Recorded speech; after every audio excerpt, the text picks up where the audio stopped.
So next level ఎవరైతే ఉన్నారో ఈ మేనేజర్స్, వాళ్ళ ఇంపార్టెన్స్ ఎంత ఉంటుంది, ఎంత ఎఫెక్టివ్ గా వాళ్ళు పని చేస్తే బిజినెస్ అంత గ్రో అవుతుంది? What is importance of a manager? ఇప్పుడు ఒక ఆర్గనైజేషన్ ఉంది, ఆ ఆర్గనైజేషన్ లో ఒక బిజినెస్ ఓనర్ ఉన్నారు. ఆ బిజినెస్ ఓనర్స్ ఈ రోజు అంత టైం అనేది ఆర్గనైజేషన్ కి ఇవ్వాల్సి ఎందుకు వస్తుందంటే అన్ని పనులు అతనే చేస్తున్నాడు, అందరి ప్రాబ్లమ్స్ అతనే సాల్వ్ చేస్తున్నాడు. ఇందాక అంటున్నా కదా నెట్వర్కింగ్, ఆ నెట్వర్కింగ్ చేసుకోవడానికి టైం లేదు. నా మేనేజర్ ఇంపార్టెన్స్ ఏంటనేది నేను చెప్తాను. ఇప్పుడు ఒక కంపెనీలో 1 నుంచి 10 మంది ఎంప్లాయీస్ ఉన్నారు అనుకోండి. సో అప్పుడు అక్కడ మేనేజర్ అవసరం లేదు. బిజినెస్ ఓనర్ ఆ 10 మందిని ఎంప్లాయీస్ ని హ్యాండిల్ చేయడానికి ఈజీగానే ఉంటుంది.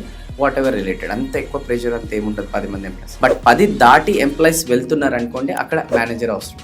ఓకే, ఎగ్జాంపుల్ 10 నుంచి 30 మంది వచ్చారనుకోండి, అక్కడ మేనేజర్ అవసరం. అంటే ఆ 30 మంది టీం ని మేనేజర్ హ్యాండిల్ చేయాలని, మేనేజ్ చేయాలి.